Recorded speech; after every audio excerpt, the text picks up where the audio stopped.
शुरू अल्लाह का नाम लेकर जो बड़ा मेहरबान निहायत रहम वाला है।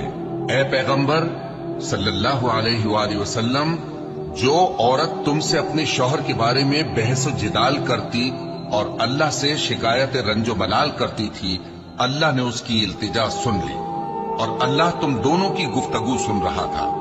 कुछ शक नहीं कि अल्लाह सुनता है, देखता है। जो लोग तुम में से अपनी औरतों को माँ कह देते हैं, वो उनकी माएं नहीं हो जाती। उनकी माएं तो वही हैं जिनके बदन से वो पैदा हुए। बेशक वो नामाकूल और झूठी बात कहते हैं और अल्लाह बड़ा मुआफ करने वाला है, बख्शने वाला है।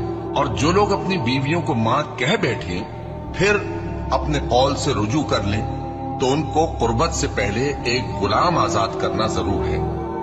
मोमिनो, इस हुक्म से तुमको नसीहत की जाती है और जो कुछ तुम करते हो अल्लाह उससे खबरदार है।